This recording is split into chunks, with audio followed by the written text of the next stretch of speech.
So put in the chat and let's just see how everyone's doing. How's your day going so far?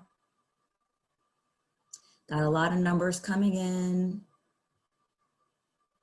Some 3s, some 4s, 1, a 9. Glad to see you, Nicole. Some 6s. See a 5 there. All right, thank you all for participating.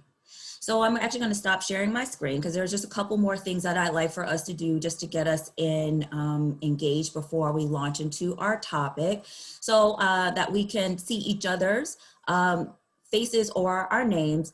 Most of you know about the reaction button or the reaction symbol down there. That's a part of Zoom. So we're going to use that as well as the chat. The chat is a space for you all to ask any questions or to put any comments. Emily is here and is serving as, I'm just going to name it and claim it, the best assistant for these sessions. So you can direct any comments to her, and she's just going to help me navigate that while also sharing. So we are going to use the reaction symbols, and someone already shared one, to answer a few questions so that I can just get a little bit of who's in the room. So if you are a student, please give a reaction so I can take note of students in the room. All right, I see some hearts, some thumbs up. Great to see you, students. Awesome, awesome. If you are an employee of Springfield College, go ahead and give a symbol, a reaction. All right. It's good to see colleagues here. Awesome. Thank you for coming. So do we have any community members, either locally or from far away? So if you are a community member, please give yourself a shout out. Let us see who's from our community. All right, got a couple hearts, thank you. All right, thank you for sharing, thank you, thank you. So give a reaction if you are viewing this from in the state of Massachusetts.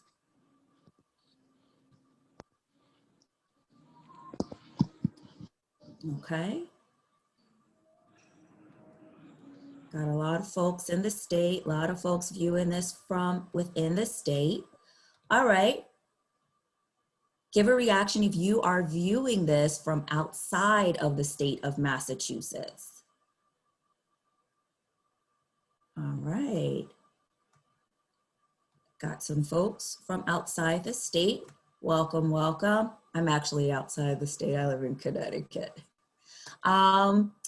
So give a reaction if you are enjoying this week thus far, seat at the table. Give a reaction if you are enjoying what it is that you've participated in thus far. Excellent, excellent. Great.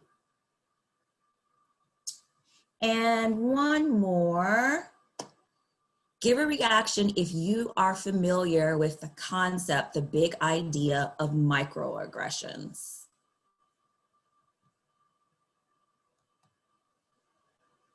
Okay, got some folks who are familiar. All right. All right.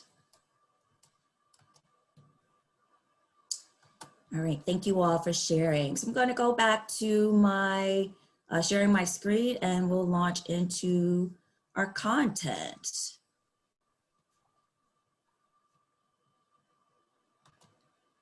So here are the goals for our time together. We're going to hopefully all be able to walk away with a usable definition of microaggressions, specifically with the focus on racial microaggressions. So those of you who are unfamiliar, we want to make sure that you have a definition before it is that you leave this space today. Discuss some examples of racial microaggressions specifically that occur in higher education classroom settings. Discuss the impact of racially microaggressive classroom spaces on students, and then talk about some strategies for reducing racial microaggressions in these classroom spaces. So let's start with our definition. Microaggressions are everyday insults, indignities, and demeaning messages that are often sent to any minoritized or marginalized group. Again, this can be women, members of the LGBTQIA community, those with disabilities, religious minorities, and so on. And often racial microaggressions, these are actions that are often perpetrated by well-intentioned individuals who are unaware of the hidden messages behind them. Something to note is that the term microaggressions, even though I'm citing Dr. Sue and his colleagues who did a lot of work, around the late 2000s, 2010, and even into the present. The term microaggression actually dates back to the 1970s. And at that time, microaggressions were described as subtle and often automatic and nonverbal put downs of blacks by white offenders.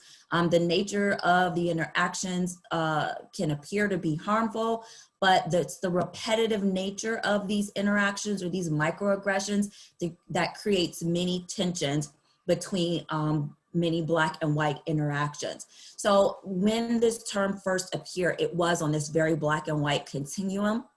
And what Sue and his colleagues did is they expanded how it is that a number of minoritized or marginalized groups experience these microaggressive acts. So in the 1980s, it was another scholar added to the conversation the idea that these stunning and automatic put downs are the results of unconscious beliefs that many white folks hold about Black inferiority.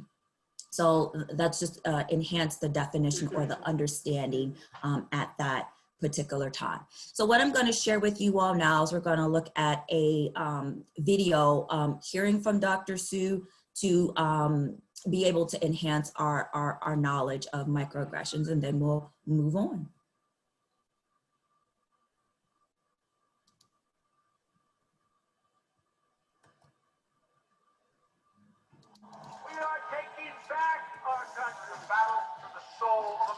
As America faces an historic choice. From Frontline's award-winning political team, the election year tradition, critics have called a fair and humanizing look at both candidates. The Choice 2020, Trump versus Biden, now streaming only on PBS. Tonight, we bring you another conversation in our series, Race Matters Solutions, during a week when racial tensions on campus have led to protests and high-profile resignations. Special correspondent Charlene Hunter-Gault sat down with Columbia University Teachers College professor Daryl Sue to learn more about the small slights that some say are more insidious than the overt racial tensions that could be seen and observed by all. Here's that conversation. Professor Sue, thank you for joining us. So tell me just what exactly is microaggression? Well, microaggressions are varying from being conscious, deliberate on a continuum to being outside one's level of awareness and unintentional. Microaggressions really are reflections of worldviews of inclusion, exclusion, superiority, inferiority, and they come out in ways that are outside the level of conscious awareness of an individual. When I'm asked, where were you born? And I say, I was born in Portland, Oregon, and they persist by saying, no, where were you really born? And I'll say, Portland, Oregon? And they'll say, no, what country were you born in? And I'll say, the United States. They get very embarrassed. Now, this is an example that they are intending to make a personal connection, but the hidden communication, the true worldview, is that I am a perpetual alien or foreigner in my country. I am not a true American, because true Americans only look the following way. And that's what generates these behaviors that are microaggressions. But you describe it as unintentional, and yet we've seen at the University of Missouri, very blatant examples of racism. You're right about that. Microaggressions vary from being conscious, deliberate, intentional, from old-fashioned racism and bias statements to the unintended consequences. And our studies do indicate that it's the hidden unintentional forms of bias that are most damaging to people of color. And that, like at the University of Missouri, where you have people being called racial epithets or behaviors that are going on, it actually is only the tip of the iceberg. The reason why I believe students of color, faculty of color, are reacting in such a major way is that they are experiencing a climate that is hostile, that is full of microaggressions. These hate incidents on campus are triggering off this discontent, pain, and feeling of being silenced. But there are critics of your studies and the notion even of microaggression, which they say have morphed from 1970 when it was unintentional to now everything that happens, and that people are just being overly sensitive. They say if you coddle these students on campus, how does that prepare them to live in the real world? You know, the problem is that people believe microaggressions are very similar to the everyday incivility and rudeness that individuals, white Americans, experience in their day-to-day lives. They are quite different. Microaggressions for people of color are constant, continual, and cumulative. They occur to people of color from the moment of birth to when they die. And as a result, any one microaggression in isolation may represent the feather that breaks the camel's back. And people who don't see the lived experience of people of color and the daily onslaught that they experience tend not to believe that it's a major event. You know, there's another criticism that because this has been called, some of the things that people are called, now they say the N-word and other things like that, is hate speech, and that it's protected by the First Amendment. So isn't that okay, given that kind of reasoning? You know, I think that people who say that we are preventing individuals from free speech don't realize, ironically, that it is people of color that historically have not been able to express themselves openly or freely without punitive actions being directed at them. And so there has to be this balance, but at the same time an understanding that there are limits to free speech when it harms and hurts people. Why do you think that students commit microaggressions, or adults for that matter? You know, that's a good question. And I think it goes to the heart of the matter, that none of us are immune from inheriting the racial biases of our forebears. We have attitudes and biases that are delivered through microaggressions. But when some of these microaggressions come out in the form of real hatred, is that solvable?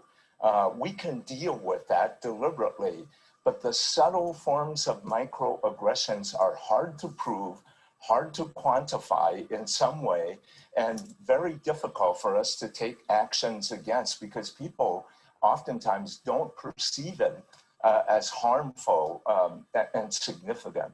You know, people oftentimes tell me that white Americans are the enemy. I say, no, white Americans aren't the enemy.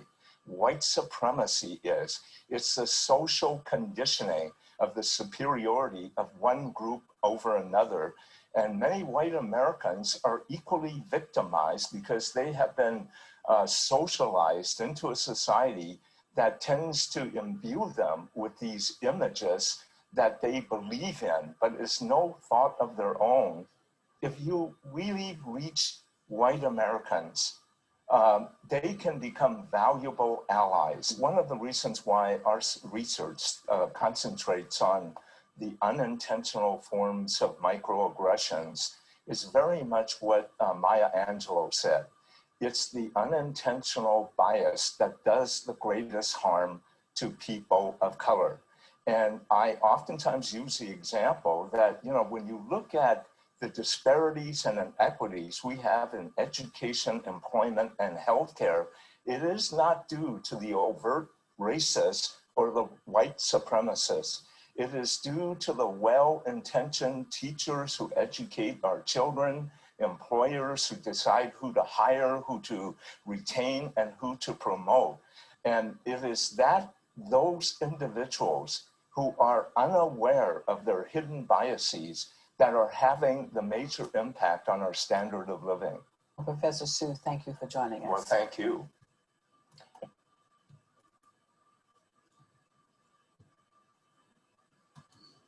So in his commentary, Dr. Sue shared with us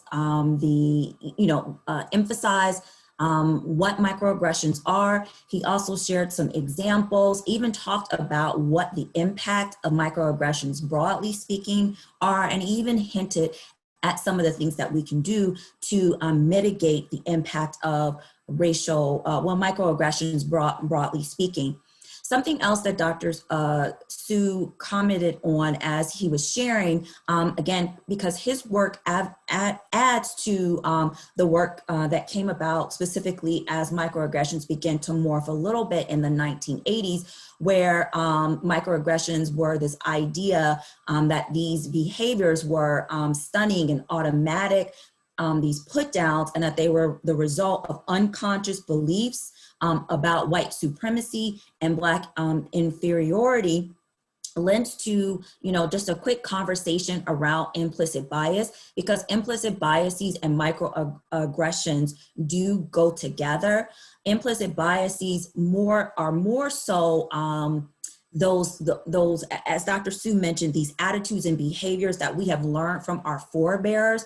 We are all in a place where we learn both positive and negative things about our social groups from our forebears. And those behaviors and those attitudes, kind of get programmed into us and become a part in our socialization. And often this information can be misinformation, but no matter what, we internalize it.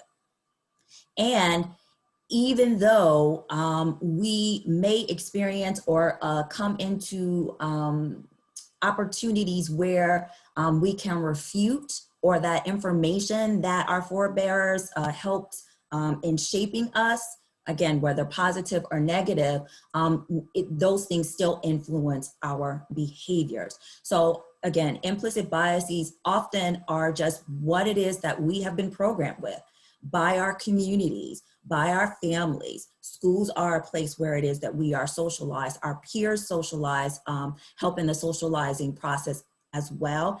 And those biases are kind of downloaded on the inside of us, and we act accordingly.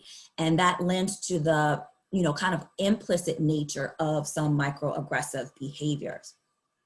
But here's something just to note about implicit biases before moving back on to microaggressions, is that to know that they are pervasive, that they are related to, but very distinct from explicit biases. So there are some things that we openly will admit that we believe, whether positive or negative, about our groups or groups that are different from us. But just know that explicit biases and implicit biases are different mental constructs, because implicit means we don't know that they're there. But there are things that we can do to recognize our implicit biases that impact our behaviors, which is how microaggressions often show up in words and actions. Implicit biases do not necessarily align with our declared beliefs. So in going with Dr. Sue's example, a person, you want to get to know a person, so you ask them where they're from, but to continue, where are you really from? But where are you really from? And I've had that experience where a chiropractor asked me, so where are you from? And I said, I'm from Cleveland, Ohio. No, before that, Cleveland, Ohio. I moved here from Iowa.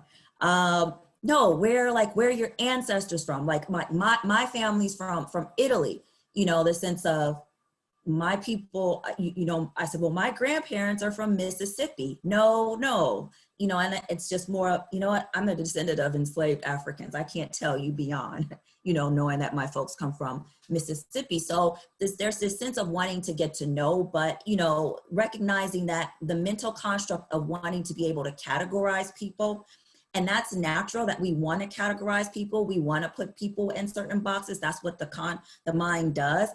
But where it can go left is because we are so insistent on fitting a person into a particular box, that then it becomes offensive.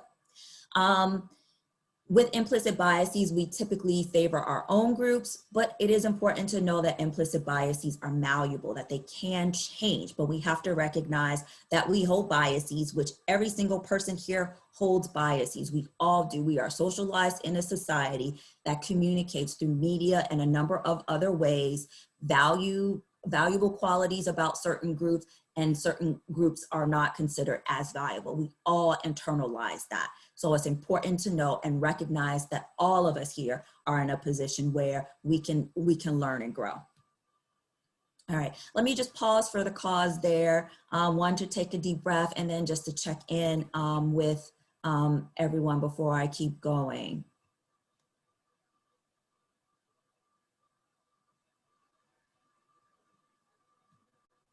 All right, so I got some thumbs up. Thank you, thank you.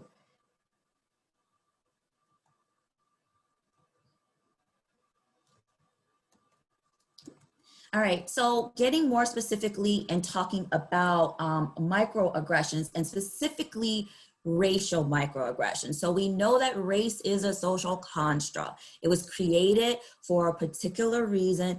And specifically, as I share with my undergraduate students, you know, in the Virginia colonies, this construct of race, certainly it meant something else different, you know, as we consider the colonies in the Caribbean, the colonies in Central and South America, but in what became the United States, in the Virginia colony, race, the construct was legislated in order to keep white indentured servants and Africans who were enslaved separate.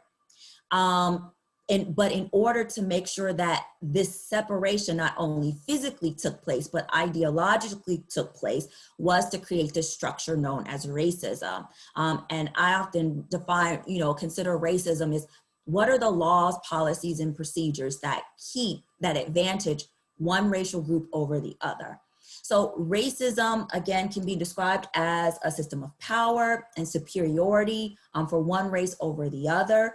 And that is operationalized through laws, policies, and procedures. It manifests in very overt forms, and it can manifest in hidden forms. Talking about racial microaggressions, and that lends to more at the individual level. So at the systems level, we have these laws, policies, and procedures. Everyone knows that these are the laws, policies, and procedures, and then individuals act on these laws, policies, and procedures, either overtly through certain forms of racial microaggressions or implicitly through other microaggressions. But it's about the cumulative effect that they have.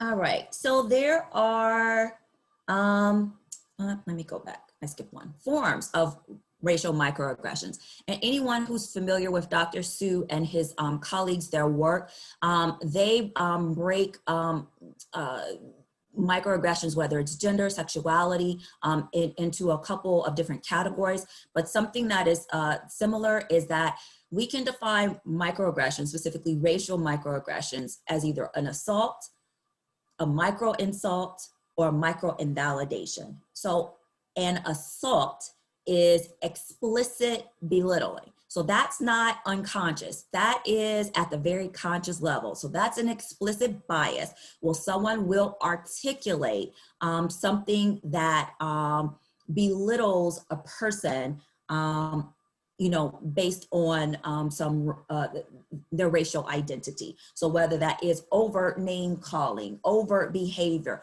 purposely discriminating against someone, and they mean to do harm to the person. And harm is not just physical, it's emotional, it's mental, psychological, and what have you. Micro insults are often subtle and rude and insensitive comments. So microaggressions come on this scale, you know, but micro insults are, you know, kind of nice, nasty ways of communicating to people, demeaning a person's heritage in some way, shape, or form. And then micro invalidations are communication that excludes or negates or nullifies the thoughts, feelings, or the reality of BIPOC individual, Black, Indigenous, and other folks of color. So no, that didn't really happen to you. No, you know, just negating what it is that a person experiences, invalidating or negating their truth. So there's a taxonomy to microaggression. So I'm going to explain these, and then I'm going to I'm going to give some examples, and then I'd like for you all to kind of place them in a particular category. And so in no particular order, I'm going to explain these. So one way that microaggressions, as we go into some examples, show up is the denial of individual prejudice. So these are statements made by those with social privilege to deny that they have that privilege or that they have any oppressive thinking. Microaggressions can be grouped into another category that indicate the myth of meritocracy. So these statements assert that race or any other form of identity do not play a role in one's life success. Racial microaggressions, examples can lend to second-class citizenship, where, you know, a good example is what Dr. Sue described, you know, the question about where are you from, no, where are you really from? And it occurs when a person with social advantage is given preferential treatment to people with oppressed identities. Racial microaggressions can also fit into religious or cultural superiority, which is when a person assumes that their race is better than others. Certain microaggressive comments, whether they're micro-invalidations, assaults, communicate alien and own land. Actually, that's a better example of what Dr. Sue shared, when specifically those who are USers, when it is that they are perceived to be foreigners in their own land. Microaggressions can also fall into a category as ascription of intelligence, where we assign intelligence to a person based on their race. We have intrinsic skills and personality types, where we use stereotypes around race and assume an individual's interests and talents. Color blindness, statements that indicate that specifically a person of European ancestry does not acknowledge race. Certain microaggressions, you know, kind of you know, lend to criminality, where a person is presumed to be dangerous, criminal, or deviant because of their race. You have environmental microaggressions, which are really large scale and beyond the individual, but they speak to laws, policies, and procedures that keep racism in place.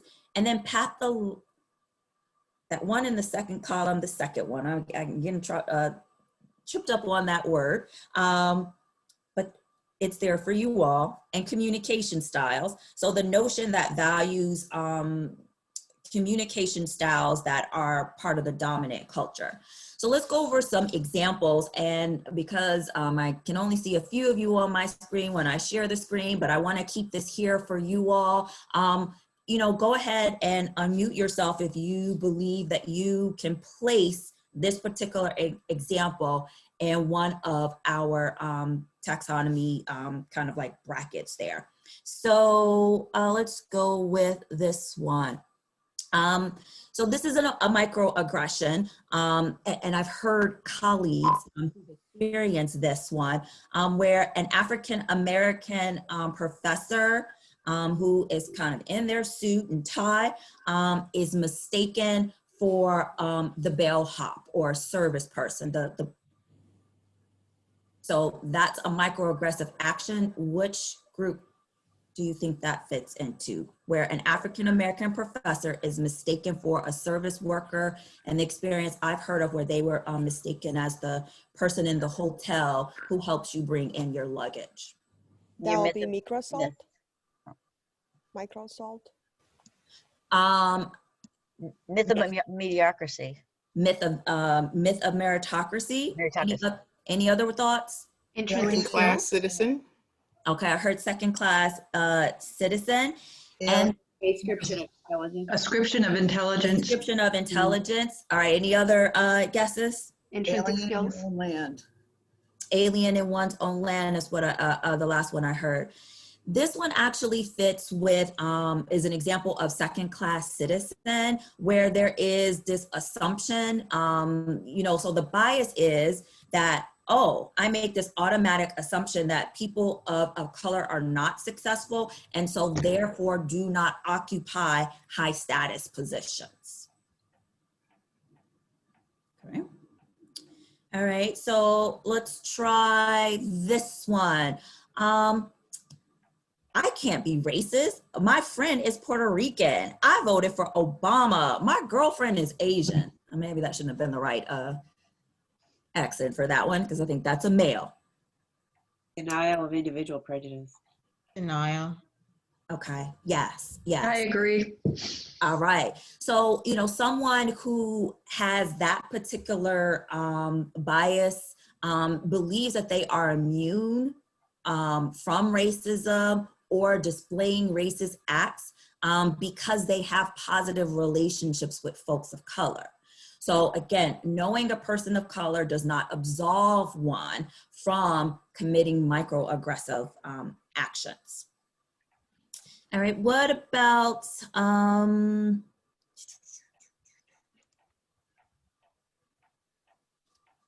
let's see. Here's a couple, here's one. What about this one? Asking a Black person, why do you have to be so loud, so animated? Just calm down. I would say intrinsic skills and personality types. And then communication styles also. Okay. Any other thoughts on where that example fits? Environmental microaggressions and also cultural superiority, like as a cultural, like depending on culture and thinking about culture and sort of what we've been taught or how we engage. I don't know. That's an interesting one. And intelligence, like description, if someone's loud or someone that's assuming that they're not smart. Okay. All right. Any other thoughts? Apologizing culture, because making a judgment that someone is has a certain tone in their voice, that means they're from a specific group or area. Okay, all right. So this particular example, matches a lot of what you share, but just coming from the literature and what Sue and other folks who've done work around this, kind of says that this one fits more of kind of criticizing, I'll use that word instead, cultural values and communication styles. So, kind of saying, person, you need to assimilate into the way that the dominant culture communicates. Leave that cultural expression at the door. So that's how that particular comment could be perceived. So let's do a couple more examples and then keep going. So we kind of some understanding about the alien in one's own, and those questions: where are you from? Where are you born? Oh, even this one: you speak good English. You don't even speak with an accent. How long have you been in the United States? So again, thinking about you know, even little ones classify and sort things. And that's what the mind is trying to do that. But again, sometimes we have to step away from intent and look at impact. So the person who's being impacted is, I've been in the United States all of my life. I should have, you know, there are certain things that we all partake in related to being a part of the dominant culture.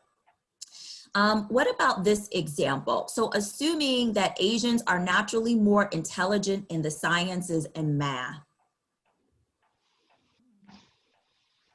A description of intelligence. That's what I thought. Intrinsic skills. Okay. I also would say cultural superiority too, like this model, the model minority, and when we think about Asian Americans, that's a stereotype that's often associated with individuals. So maybe sort of a cultural superiority, maybe. Okay. All right. Any other thoughts?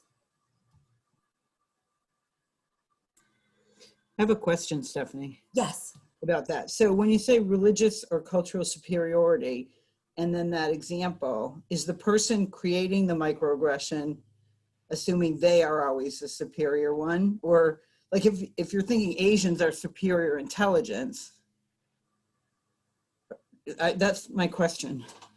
So this particular one actually lends more to the ascription of intelligence. So making this assumption that Asians are just naturally gifted in the sciences and math, and then therefore don't have to work. So I have to work hard to get my grades. So there's, in this instance, it's not necessarily, you know, and actually as a stereotype, we think that's a positive stereotype. But again, what that does is it boxes many Asian Americans in. And so what if you are creative? What if it is that you are adept in you know, English and writing and poetry? What if that's your skill set? So as being a teacher educator at this point, but if it is that is my mindset, I've been socialized, and that when I view my Asian American students and boxing them in, you know, that is microaggressive and can be very limiting to the individual. So we all can partake. Again, some of them are about, you know, on the black and white continuum, and some of them are not. And would that also fit into sort of that growth fixed mindset, like again, sort of boxing people in, Stephanie, Dr. Logan? Yes, yes. And then on the flip side, you know, ascription of intelligence. So there's this, oh, well, that's a positive stereotype. But then on the other end, assuming that African-American or Latino students who are in academically rigorous programming or at prestigious universities, that they don't belong there. Like, why are they here? How did you get here? So that's the other end. And again, that one does come from this notion of this perceived intellectual inferiority, specifically around Black folks in particular. All right, let's go with one more. So what about this one? And this is something, I've done some focus groups on racial microaggressions. And this one came up a lot in one particular conversation. I was sitting with some African-American, well, yeah, they were African-American students, specifically young men. And the question that was often asked of them, are you here on a basketball scholarship?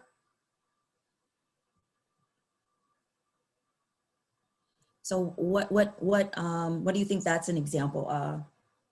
Possibly intrinsic skills or personality types. Possibly even a description of intelligence, saying that they're not smart enough to have a merit scholarship. I agree. That one.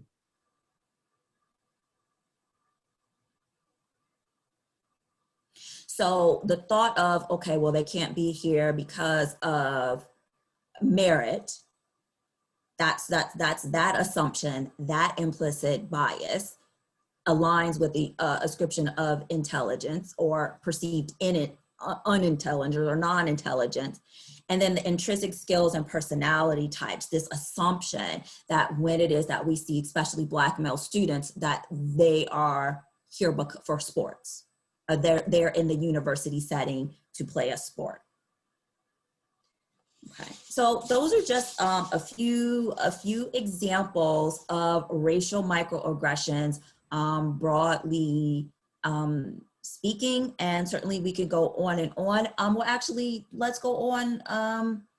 Let's see. Actually, no, I'll get the next slide. I'll share with you some more examples, and then I'll hear from you about some other things that you have heard, you have observed, or even you have experienced in regards to racial microaggressions.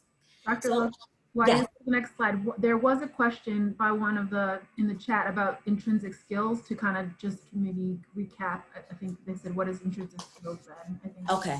All right. So intrinsic skills are these ideas where they're stereotypes. A lot of these are stereotypes, but they're more about they're stereotypes in regards to race or gender or sexual orientation that we assume about people's interests or their talents. So this assumption that African-American males are great at basketball. So every time you see an African-American male, that's the assumption. Or, kind of expanding it beyond race, believing that, oh, well, someone who openly shares that they're primarily gay, there's this stereotype that gay men would be great for decorating tips, that's the person you go to. So that would be another example. Another one would be, okay, well, all women are emotional. So therefore women cannot lead, and because they're too sensitive. So those would be some examples of that intrinsic skills or personality types. So the assumption around the athleticism, that's the skill, but then personality. So women are emotional, therefore they cannot lead. This stereotype, okay, well, gay men are super creative, and therefore that's the person I go to consider what color I should paint the room, or how I should match the curtains, or get tips on what I should wear. So those are some other examples. All right, here are some other examples, more so specifically about what happens in the classroom. So these are not necessarily student-to-student microaggressions. So everything that I've shared before, what Dr. Sue shared, are those microaggressions that we all can partake in. But I am a professor, and I have many colleagues who are here. So now this is a little bit of an inside conversation. Faculty member to faculty member, what does our behavior look like in the classroom, and how are we modeling microaggressive behaviors that create hostile environments for our BIPOC students? So one thing that is not here, but the number one thing is we do not address student-to-student microaggressions. So it is microaggressive to not address student-to-student microaggressions. But here's some things, and just kind of commenting and giving some examples in no particular order. So singling out students in class because of their race. You're Asian. Can you tell us what the Japanese think about our trade policies? So singling a student out, that is microaggressive. Assuming that all students are from the US and fully understand the English language and culture. So, kind of asking a student, and this example is sort of maybe age, but, saying to a student, what, you've never heard, what's a popular, you've never heard of Friends? Where have you been hiding? Kind of revealing my age a little bit. But anyway, so again, things that are common, making assumptions that everybody knows about this kind of cultural thing. Discouraging students from working on projects that explore their own social identities. So if you are Native so if you are Native American, I don't want you to write a paper about Native Americans. You already know everything about that group. And besides, you will be biased in your writing. So that's an example of, in fact, these examples come from some folks collected some things at their institution. And so that was one of the things that, and it doesn't name the specific tribe. So I do want to acknowledge that there are over 500 tribes, but that is a microaggression, not allowing students and assuming that students know everything about who they are, these aspects of their social identity. Making assumptions about students and their backgrounds. So assuming that all Latinx students speak Spanish. You're from Honduras and you don't speak Spanish, you should be ashamed of yourself. Assuming, we've already talked about this one, but assuming that all Asians are good at math. Assuming that African Americans know about poverty and the ghetto. Mr. Summers, we just read about poverty among Blacks in America. Does this fit your experience? And can you tell us about it? So these are examples that have come from actual classrooms from somewhere, all right? So let's kind of take a pause for the cause here, and stop sharing and check in with you all. What either in the chat or where else, or you can unmute yourself. What are some other examples of microaggressions, especially that have happened in the classroom? Actually, I see one that came to me privately. So, being told, oh, well, you're doing so, and then this one sort of fits with a description of intelligence. When a person of color is told, well, wow, you don't act like, a typical Latina. Oh, you don't act like a typical Black person. Oh, I wouldn't have expected you to do so well. So those are some other examples that show up in the academic space. So I want to hear from you all in the chat, or if you were just putting these things out here. It's not necessarily, these are things that we ascribe to. I have one. When some of our individuals that are English is their second language and they're not given extra time to take tests because they're people aren't mindful that maybe being bilingual is actually a strength and not a weakness, and it might take them a little bit longer to do their exams, and faculty members not allowing that time or space for them to do that because they don't believe that they're either smart and they don't believe that they actually can do the work, or they just aren't culturally competent enough to understand that the student might need some extra time to multitask in terms of choosing the language that they want to write in.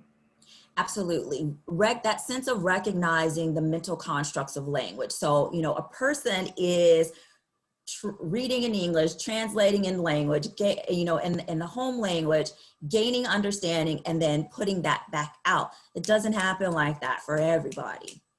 And especially if a person is navigating more than a home language and English. Because there are some students on Springfield College's campus that navigate English, a home language, another language, and another language. So yes, and there are some examples coming in that are going by quickly. Someone else. I had one that was, I'm trying to, and it may be because the generation, but my parents, for example, I try to bring it to their attention. For some reason, when they're talking about people in general, they have to point out, if they're talking about a particular Black person, that the person's Black. Like, we don't go around saying, oh, that white person said that. They have to say that. Like, oh, that Black woman said that. I'm like, does it matter that she was Black? Was she polka dotted? I don't know. I don't know if it's a generational thing, but it happens in an older generation, and I'm old, but an older generation where I don't know. I try to tell them, and I try to say, that's really quite offensive. You're really kind of signaling out one particular race of people by saying that. Mm-hmm. And those little bitty, those little subtle things actually are part of socialization and leave imprints on people who hear that.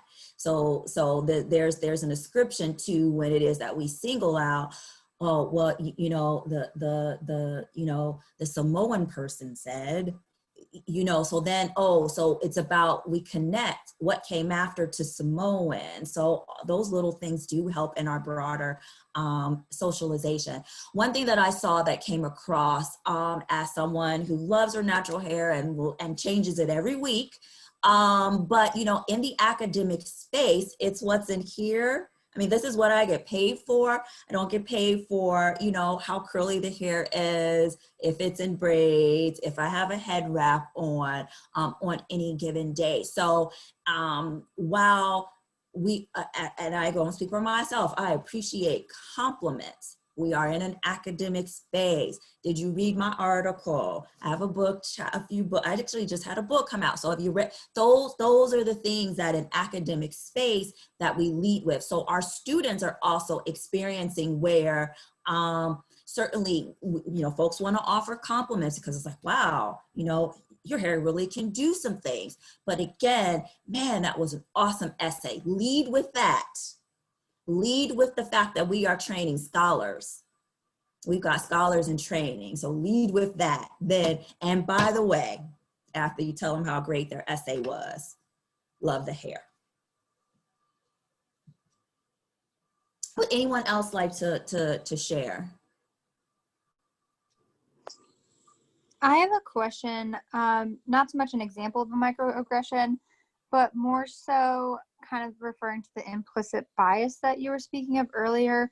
What is the best way, I guess, because I've been called racist because, I mean, everyone's a little bit prejudiced because we all have implicit bias, whether we acknowledge it or not, or know it or not. And that's the whole point of it being implicit, is that you're not always aware. So I'm not denying that everyone has a little bit of prejudice, including myself, but does that make me a racist? All right. That's a loaded question.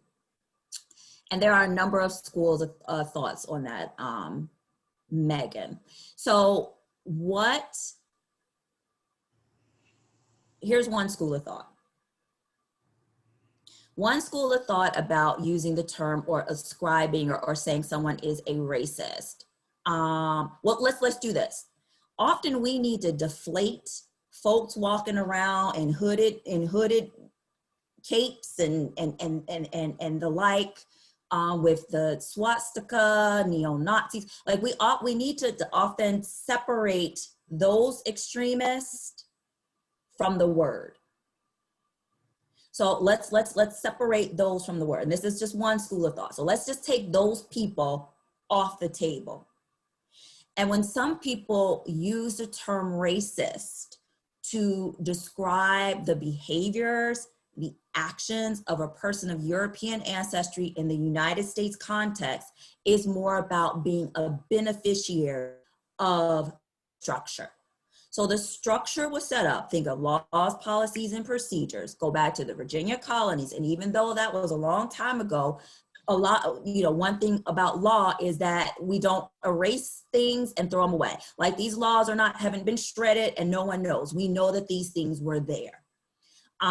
So it is often used to describe those who receive advantage because of that. And so that's in scholarship. And I'm not talking about every day. I'm talking about academics who sit up, who research, who do this work at the intellectual level. So ascribing racist, that term, to folks of European ancestry is more about those who benefit because of the laws, policies, and procedures. It's not that you chose to benefit and you didn't choose to be born the way that you are. It's just the way that society is structured. So that's one way. Then we have a speaker who will be coming to share with us, who will say that I, as a Black person, can be racist. And it's not so much that I have power, that I can set laws, policies, and procedures, that I have the history that backs up laws, policies, and procedures to discriminate against folks of European ancestry. but more so, I can have internalized so many negative messages about Black people, about Native Americans, about other folks of color, that I carry that out. And so that internalization of the negative messages about myself and other folks of color, I can live that out, and then therefore I am acting in a racist manner. So I recognize that folks take that term very personally, and it hurts. And I am not negating your feelings. However you feel, however you felt when that person said that to you, your feelings are yours. But let's, one, separate, again, extremists, KKK, let's separate that from a person structurally. And whether you see things in your real life, you know, in regards to, you know, in your real life where you say, well, I absolutely benefit, and you may not see it, but it's someone who benefits from the larger structure. Does that help? Yeah, I guess the way I'm kind of like seeing it is that it wasn't more so, so this is a conversation I was having with a friend of mine who is also white. And it wasn't like I had a microaggression or that I said anything that was, I guess, termed racist. But it was just more so that because we were talking about different things, and I was like, yeah, everyone has implicit bias and all this other stuff. So does that mean because I have the privilege of being a white woman that I'm kind of all white people are racist in some way? If you go with that definition. So again, separate behavior from folks who benefit from the laws, policies, and procedures. Mm-hmm. So one particular place, because I want to keep us moving, I will recommend that you read, and I love the book. It's a simple book, and actually, if you get the older version, it's you know, it's a little shorter than her most updated version. But I think I would encourage you to read. I mean, actually, you can come see me and borrow my book, even though we have to figure out. I can give it to you 6 feet apart. I'm in Blake 373. The first 2 chapters of Why Are All the Black Kids Sitting Together in the Cafeteria?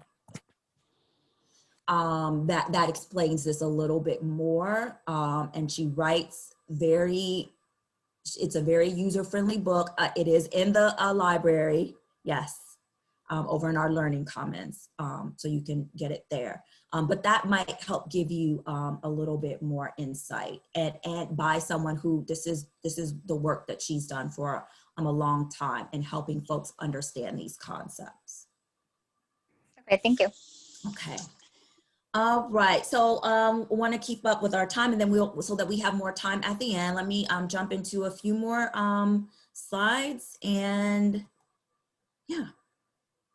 Thank you all for sharing your examples in the chat. So I did want to ask a question, but I'll just, since it's already there, my question was going to be, you know, so what do you think that for those who experience these forms of microaggressions, and again, the focus, excuse me, here today is on racial microaggressions, but you know, we could talk about those who experience microaggressions because you know, we live in a heteronormative society. We could talk about microaggressions in regards to gender, ability, the list could go on. But, you know, one of the things that researchers have found is that microaggressions lend to microaggressive stress. So one of the things that Dr. Sue even mentioned a little bit is this, he talks about, and the literature talks about this cumulative nature of microaggressions. So there is this video that's out there, you know, consider mosquito bites. We all have had a mosquito bite. So, you know, someone cuts you off when you're driving. Oh, that's a mosquito bite. I mean, that's something that really, you know, can piss some people off. You know, someone, you know, you're walking to the line, and this happened to me on Sunday in Costco. I'm walking to the line and someone with their cart, you know, just jumps in front of me. You know, that's kind of like being cut off. you know, we all experience daily stressors, but not everybody experiences daily stressors because of some aspect of their identity, their race, that they did not choose. And so it's like these constant things, you never know which one a person may explode because it's the cumulative nature of these experiences. But research has shown is that, you know, microaggressions can really take a toll on the mental health of folks. Now we know that, again, we know that folks wrestle, especially in this time, we are living in a pandemic. In some way, shape, or form, everybody is wrestling with their mental health. We live, since for most of us are here in New England, we live very far from, quite far from the equator. So that seasonal affective, you know, that's about to kick in for some folks. So yes, we all are struggling, but the additional stress because you're Black, because we're rolling into November, and then here come folks. I know I'm in Massachusetts, but here come folks marching out with the pilgrim hats. And you know, if you are descendant of the Wampanoag, you know, how does that feel for you? So you know, so that's in addition to being we're in a pandemic. It can create hostile and invalidating campus climates, and we don't have to go very far to know about that. Microaggressions perpetuate stereotype threats. So you are that Asian, and let's recognize that Asia's a very diverse place. We lump a whole lot of people under that category.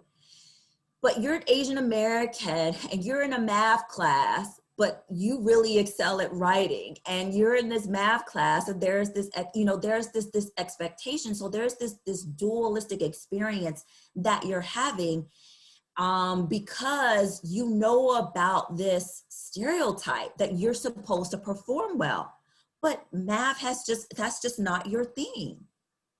So stereotype threat still is, what's the book? Whistling Vivaldi.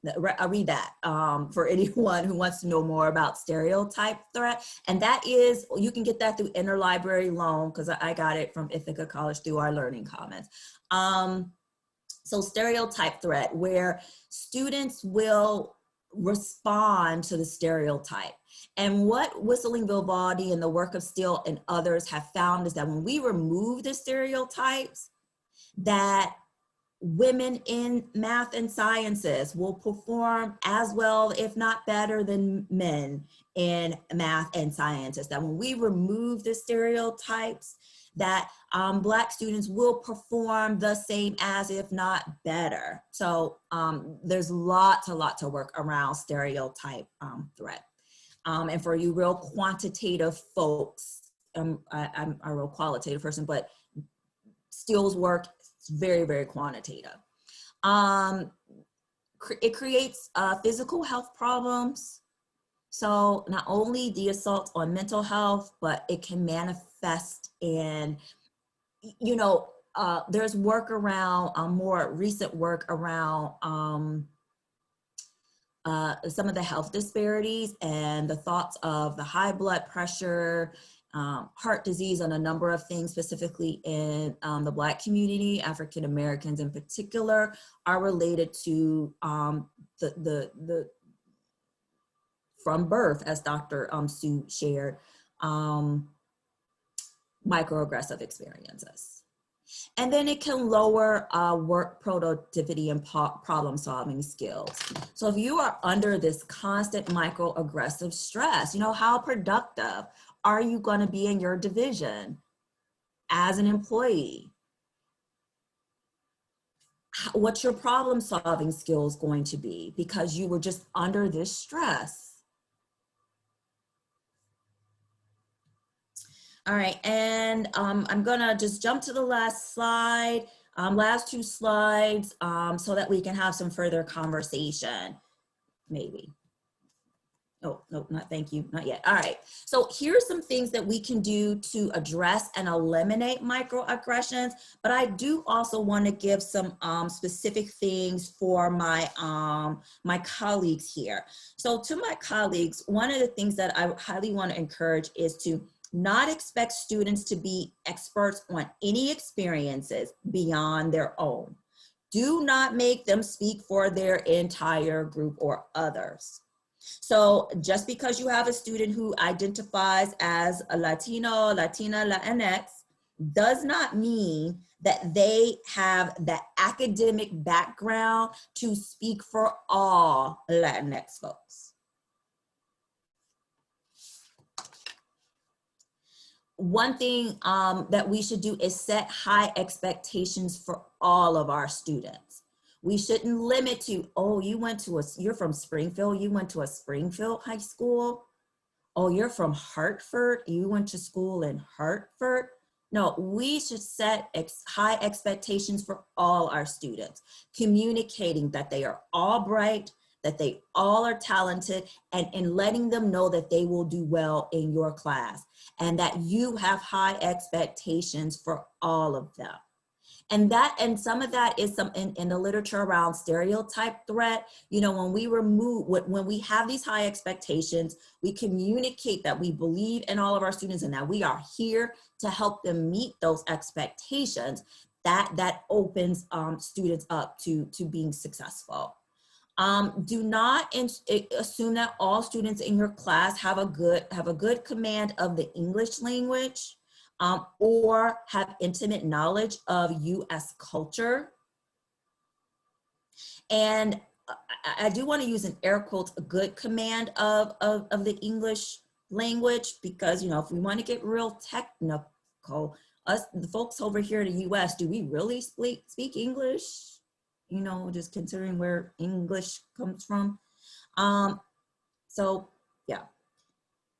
And ultimately, you know, work to create an environment for all identities in our classroom spaces, and by establishing ground rules about how it is that things will operate in your particular, you know, classroom setting, and get students involved in making those ground rules.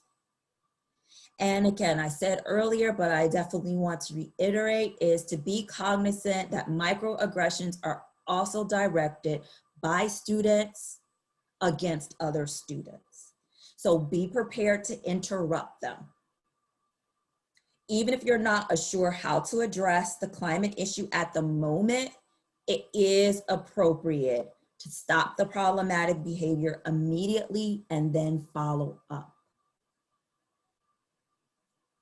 May I ask a question? Yes, ma'am. How does that pair with, I heard you say earlier that faculty shouldn't get involved when the students are displaying microaggressions, or did I misunderstand? Oh, that might be, I may have miscommunicated. Yes, faculty should get involved. Okay. Yes, faculty, if a faculty member sees a student-to-student microaggression, the faculty should get involved. Okay. As the adult, you know, so to speak, right. In the room. And it is not, and just want to just add a little bit more. Thank you for bringing that up. That it is not about calling the student.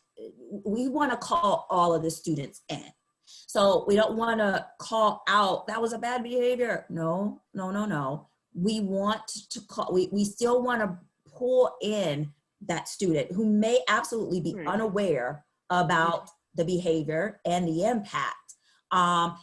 And we do want to certainly acknowledge and validate the student who was the victim. Okay, thank you. Okay.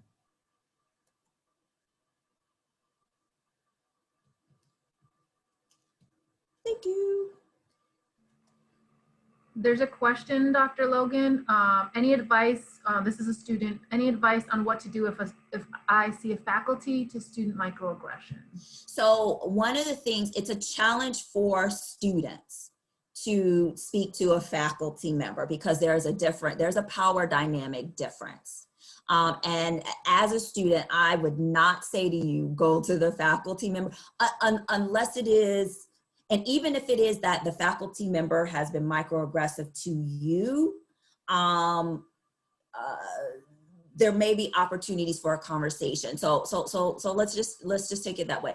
If as a student, you see a faculty member, you have witnessed a faculty member display a microaggressive behavior towards another student, what you can do, the best thing you can do is to support the student, to support the victim. Maybe it is that you can find another faculty or employee at the institution who's an ally to you, an accomplice or a co-conspirator, and those three are different, and have conversation. But again, if it is you've observed it, you're not the receiver, support the student, your colleague who has been harmed. If you have experienced, if it's been directed to you, I would say seek support from a trusted other employee. And if you decide that you can have a conversation with that faculty member and that person can assist in mediating the conversation, and really it should come from the place of Professor so-and-so, this is what I experienced. So using I statements and acknowledging what it is you experience and how it made you feel. And often there is a sense of when it is that we tell our stories, we speak our truth, that there's often healing that comes from that. And it may be that that faculty member, I don't know what it is that he, she, or they could potentially say. But it could be a learning opportunity, which is why even on that on the slide that I mentioned, even for faculty, for all of us, when it is that someone raises a concern, we need to listen.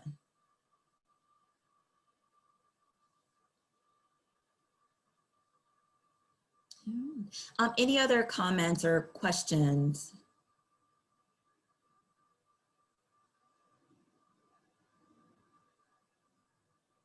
Oh yes, there is a place to fill out a bias incident. So that's been shared in the chat.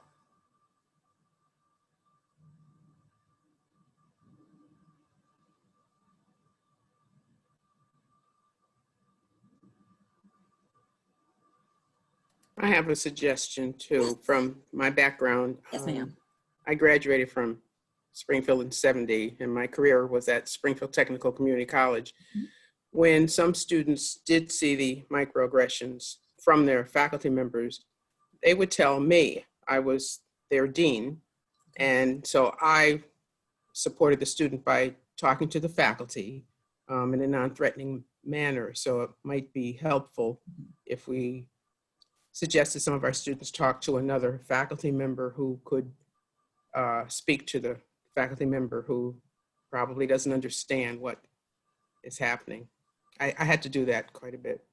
Absolutely. Thank you for sharing that. So yeah, so that is definitely a word for students to consider your department chair, consider who that person reports to if it's not something that takes place in the classroom. So those are definitely some folks to consider. Mm-hmm.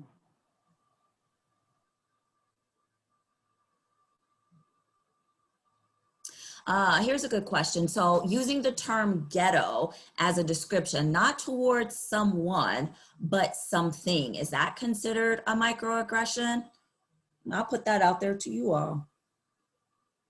So describing, oh, that's ghetto. I can share my opinion on this. I think, again, language is really important as we think about the power and the pain and also the context. And I think a lot of people don't understand where the term ghetto even originated from. And so I think that it can, yesterday I attended a session sort of on vernacular and Black language. And I think depending on individuals and cultures and context, it might be, appropriate in some way to use it, and then others it might not be. I personally think that people aren't aware of sort of where the term came from. So yeah, I think for me, I think it could be really offensive to folks. Anyone else? Someone says, I think it is. Yes, pretty much. Okay. Any other thoughts on the term ghetto? Is that a microaggression? Dr. Logan, I would suggest that it's a perfectly analogous to "That's So Gay."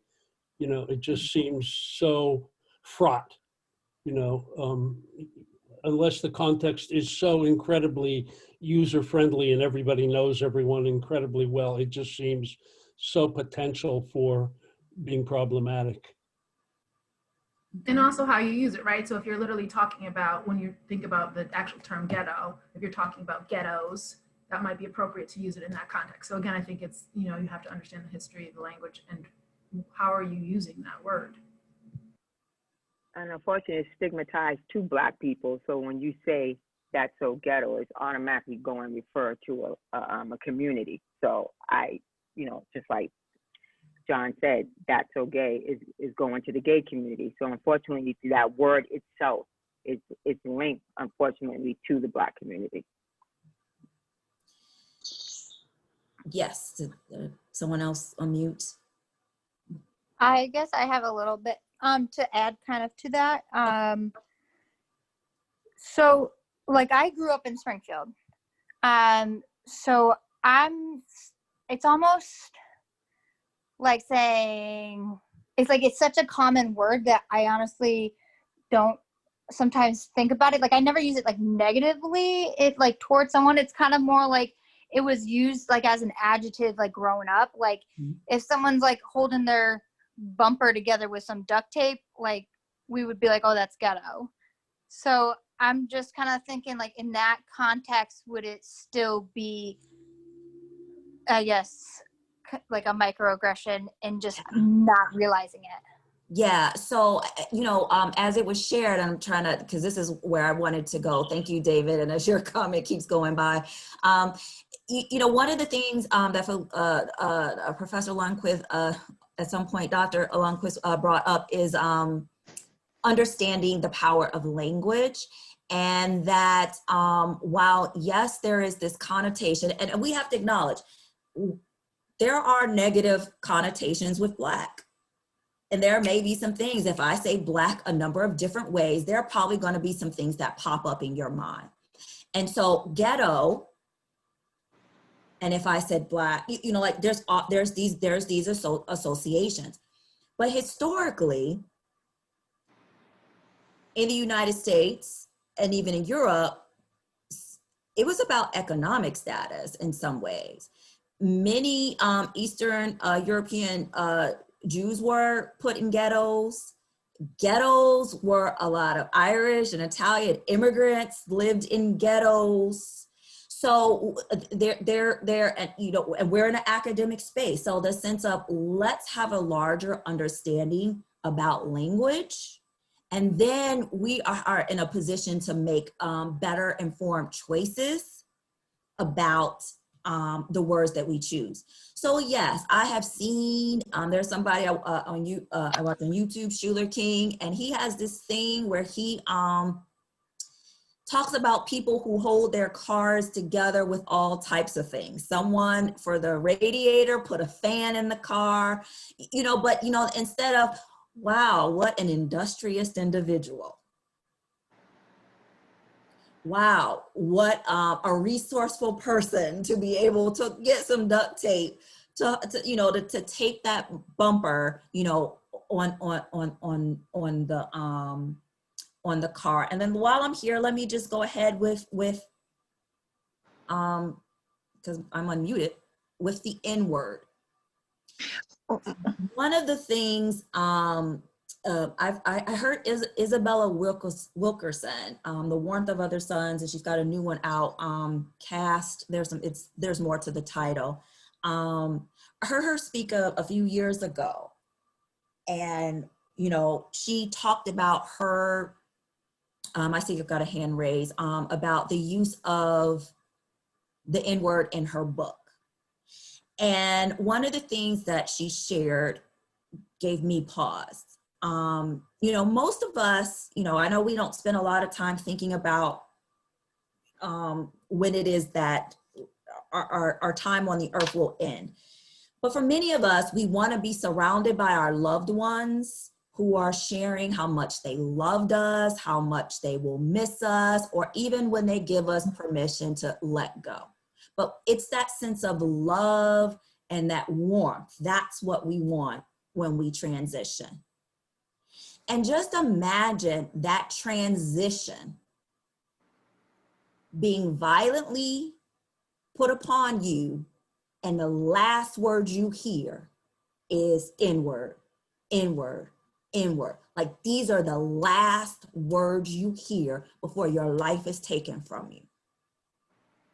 And so considering that for me, and knowing the history in this country around lynching,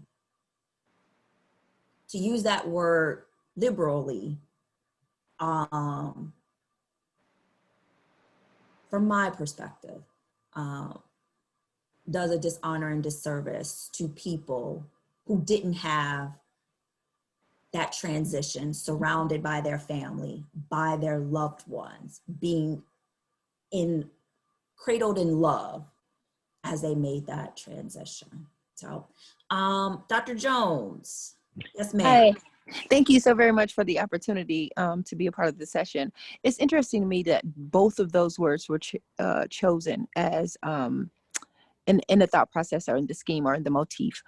To me, it depends on how you come across the word. I first learned of negus with my parents, because that's my parents use negus all the time when they're talking to the kings and queens of which they are accustomed to. And so when we speak about negus, we're talking about an Ethiopian king.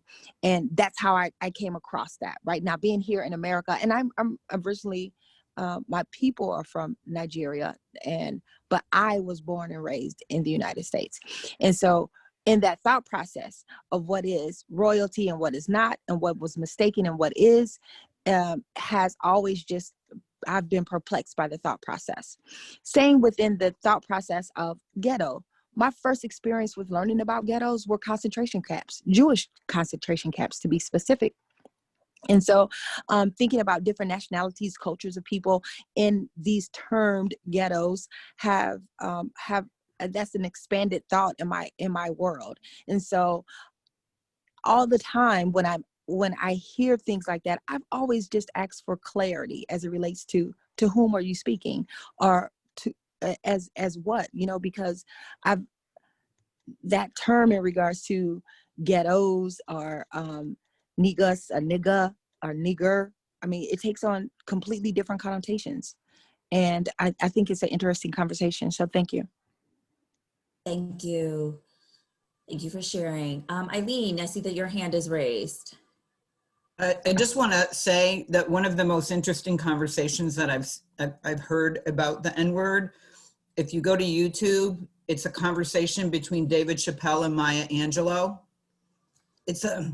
They're interviewing, they're having dinner in her home and talking, and he says, I've been petrified to meet you and everything. If you can Google David Chappelle and Maya Angelou's conversation, it's really interesting, the perspective from both of them. Thank you. Thank you for sharing. It's been put in the chat that there is a Saturday session with some of the individuals from Men of Excellence who will talk about the N-word. So, a plug for 1 p.m. on Saturday to continue the conversation. And I will also add that Ta-Nehisi Coates also has a conversation about the need for some to use the word as well. So you can have some more dialogue with those folks there. All right, well, I do want to respect everyone's time, but I'm certainly can hang around. We're at 2:58 now. I thank you all. I mean, like, we kept over 80 people almost the entire time. So I thank you so much for hanging out with me. I hope that, brought something new or enhanced your knowledge that will impact your skills and certainly your dispositions as we go forth and educate others and educate ourselves. So thank you for those of you who have to chat, but I'll hang around for a while. Logan too, if you want slides or anything. And I did forget to put the closed captioning on that video with Dr. Sue. So I do want to acknowledge that I didn't do that for any folks with different auditory needs. But I can send that video to you where the closed captioning is. Also, we're working with folks on campus to all sessions that are recorded will be uploaded to our website, and also we're working on captions for that too. So all the sessions, including this one because it's being recorded, will be uploaded later, and you'll have access to that with captions. And Dr. Logan, I just want to say thank you again for your continued contributions and for this session. You're amazing, and we are so grateful to have you. Back at you.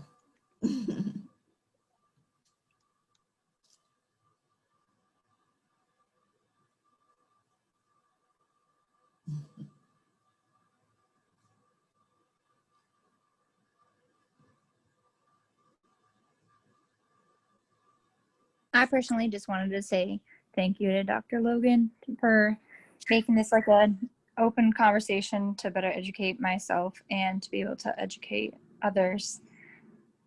Because I've had multiple conversations and I want to do my best as a white woman to be able to,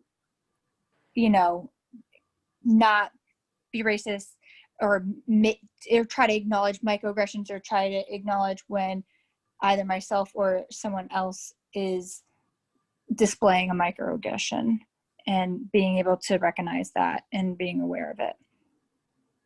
Thank you very much, Megan. Thank you so much. Thank you for being vulnerable, for taking risks. And it was good to well, see your name, didn't see your face, but it was good that you're here. I feel your energy. Thank you.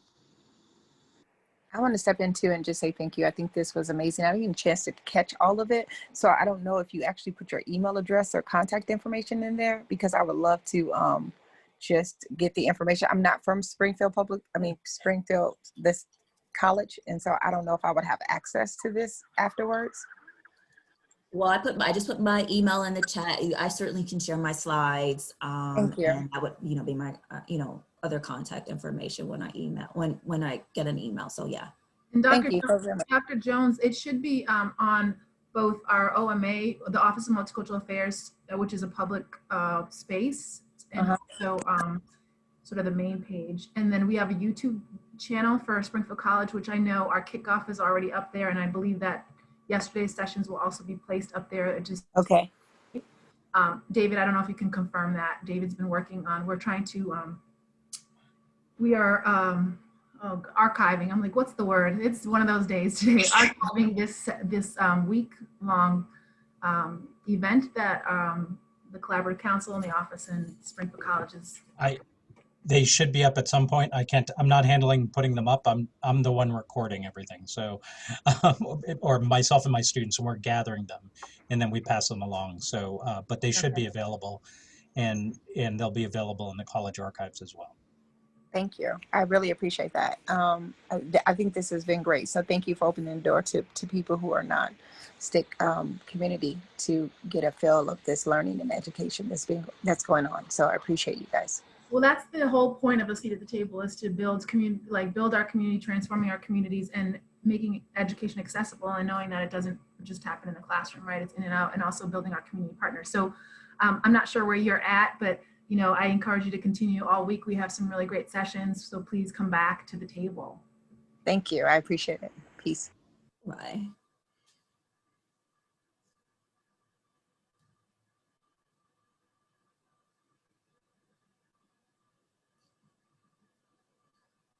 I have a question. Yes, ma'am. So I know your session wasn't fully about the N-word, but that's what my question is related to. So are you willing to answer it? as best as I can. You want to keep on, let me ask, do you want to keep on recording, David, or do you want to turn off the, which I'm not saying it's good or bad thing, I'm just acknowledging that we're still recording.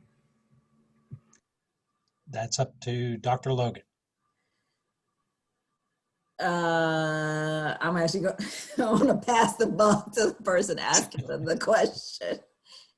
Hey, do you want it recorded or taken off? I don't care. Okay, well, we'll keep going. Okay.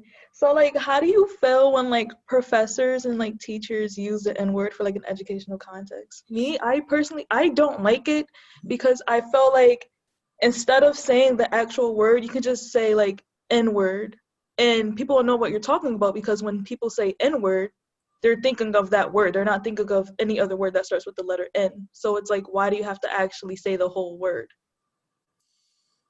You know, and this is speaking as someone who remains a student, someone who is a professor, and then me, the person. I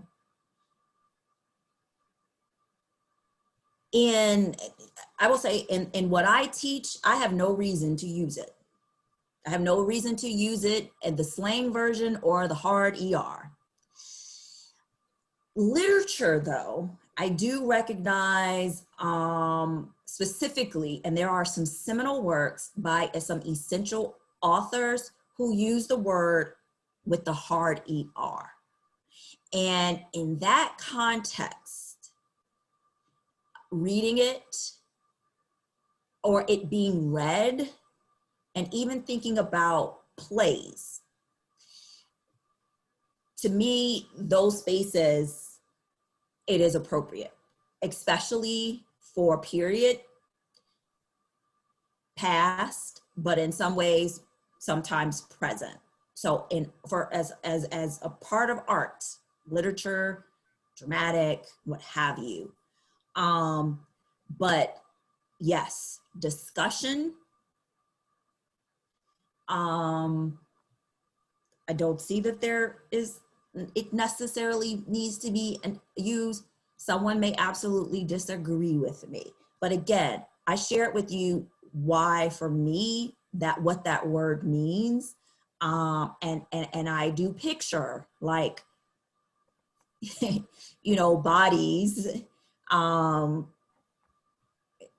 you know, at the moment of like for me. So I you know, the personal, you know, in that instance, outside of the artistic, I don't see the need for saying it.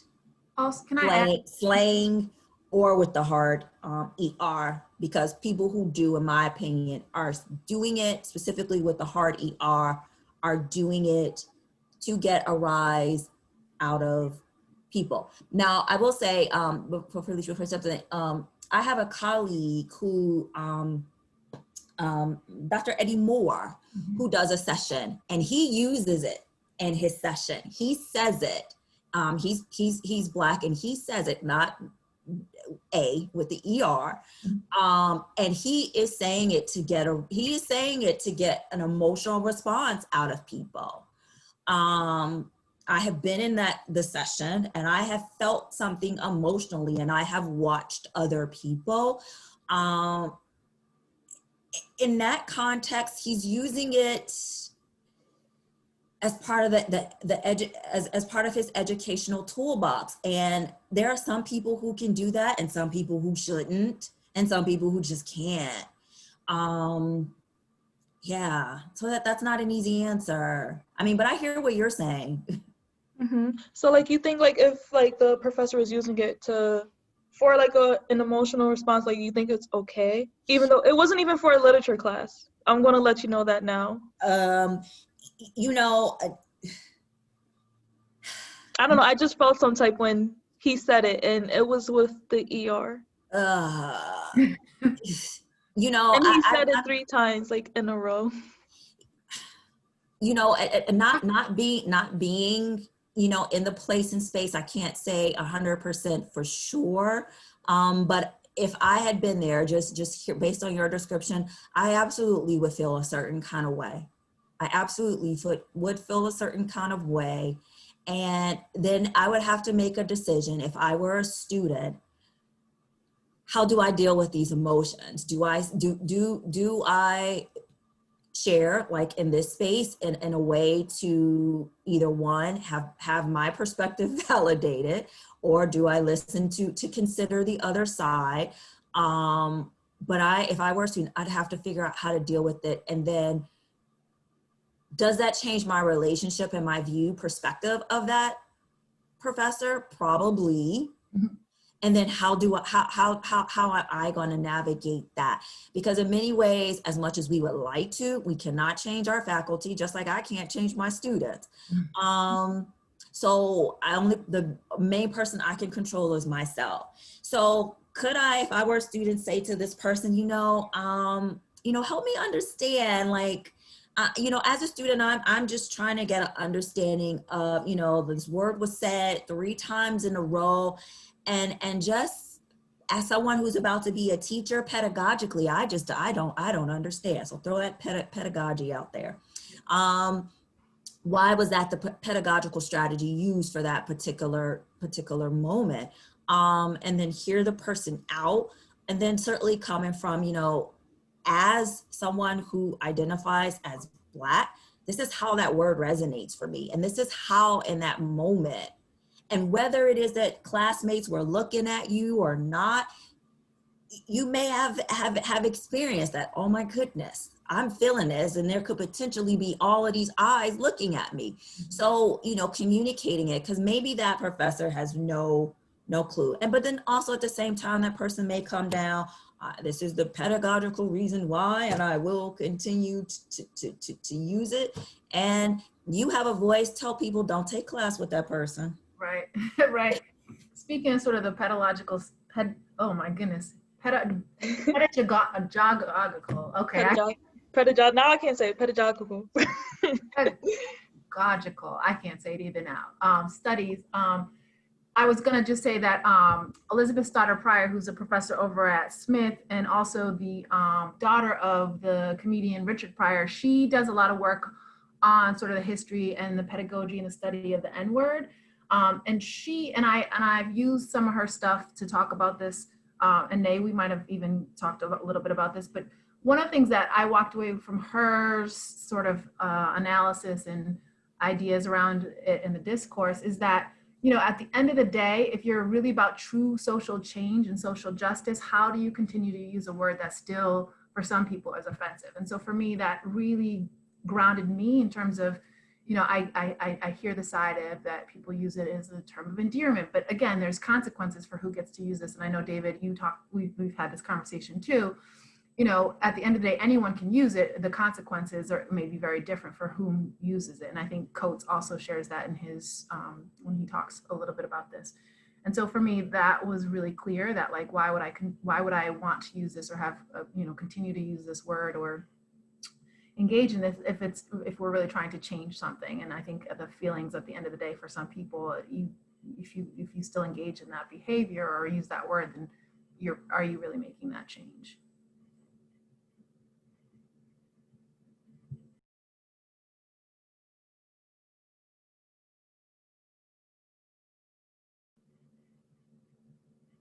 Thank you, Nate, for bringing that up.